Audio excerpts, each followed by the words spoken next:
Okay, my eyes are fine, but just by this much. And before you judge, stick around, because I think that many, if not most of you, have done exactly what I did. I hope you'll give me a chance to explain.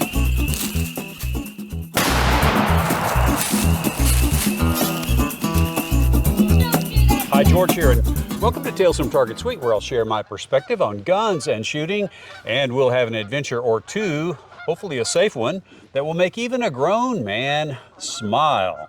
And I apologize for the clickbait thumbnail, but I really did want to draw some folks in because something happened to me. But I'm going to skip the script and kind of get to some of the point. I have shot thousands, tens of thousands of rounds through a 22 rifle, a bolt gun just like this one, or just like this is a Model 34 Remington, this is a Model 512 Remington, and I have never had happen to me what happened to me just a couple of days ago when Austin and I were shooting. Something happened that never happened before. But before I spill the beans, Austin and I are going to sit down and shoot these same two guns. We're going to bust up the dueling tree down there and give you guys a chance to drink in all of the reorganized range that we have worked so hard on in the last few days. And let me know what you think in the comments about the new range. I have invested quite a bit in some upgrades. Oh, and by the way, if you'll stick around, we have put fish in the pond. And I've got some cool footage, including some underwater footage of some of the over 500,000 fish that we put in that little 2-acre pond right there. So I hope you'll stick around for that at the end. Now let's do some shooting. What are we doing? Are you shooting? You want to talk about your episode? Now I'll try to remember where I started here. We'll shoot a magazine full, and then I'll get up and turn this camera off and I'll move it right here, and then we'll just finish, and I'm just going to talk about what happened, and then you can talk about my reaction or whatever you want to say. Just nothing. Yep. No script, no nothing. Just right. We'll just wrap it up, and then I'll segue to the fish.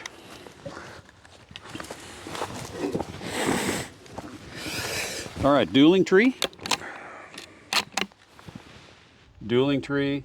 The duel commences. 3, 2, 1, go.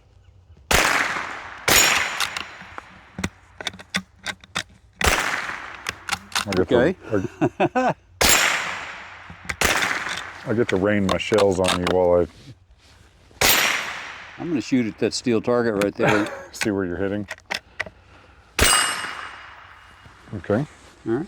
Well, I'm just missing then.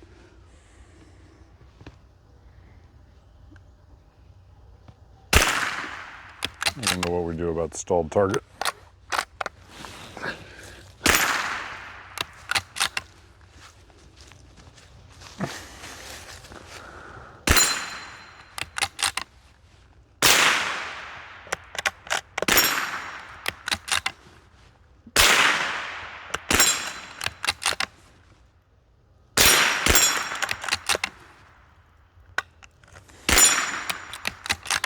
Oh, I just had a misfire.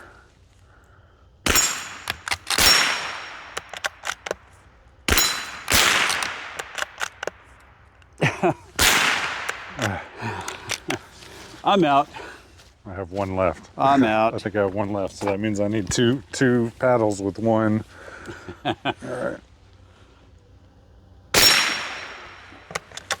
Oh, I don't. I have another one. Oh. And another one. How did I think I only had one left? Sorry.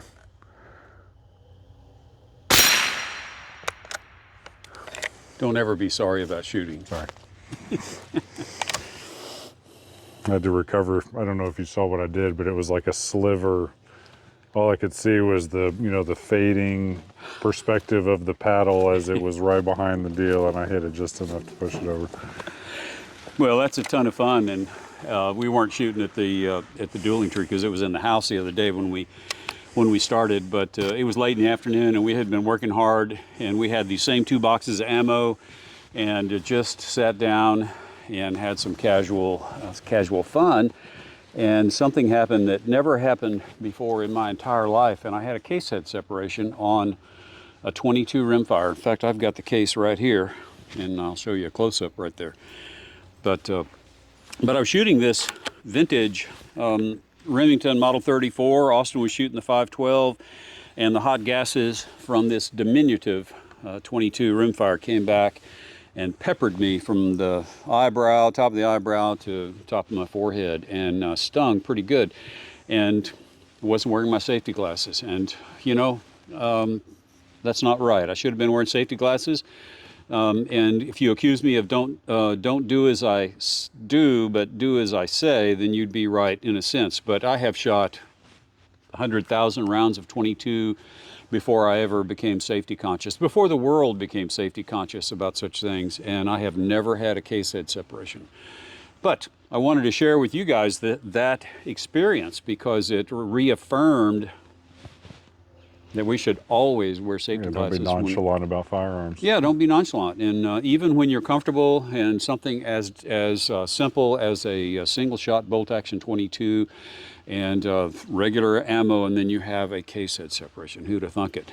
But anyway, everything was all right, and I am going to get my regular glasses back, and that's why I wasn't wearing any glasses, because my regular glasses are getting some new lenses put in, and I just forgot to grab these. So all good.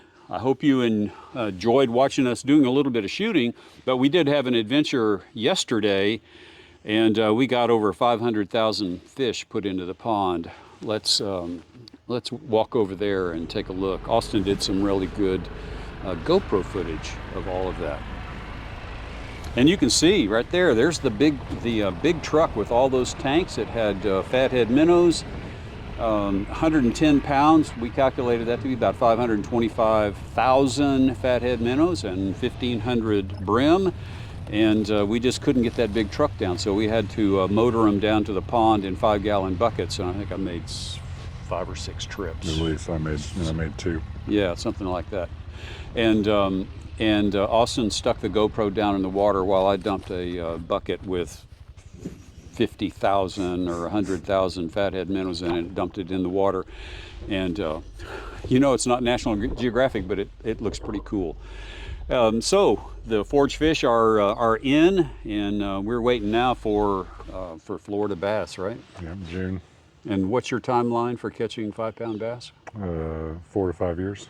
4 to 5. Oh no, 5-pound bass. That would be 2.5 years. Okay, so sometime, if I live that long, if we both live that long, we'll be catching these short and stocky football-sized Floridas here. Footballs. In a few years. Well, over the course of the last few months, we went from RC track to puddle to an official pond, and now stocked with some wonderful forage fish for the February 2024 introduction of our fish pond. About the time my youngest daughter graduates from high school, we should be into the 3 to 5-pound bass territory. I'm very excited.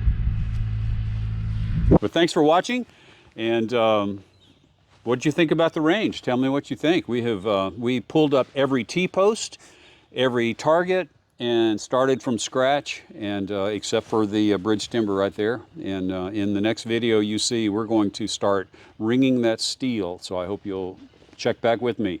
More content coming. Thanks for watching.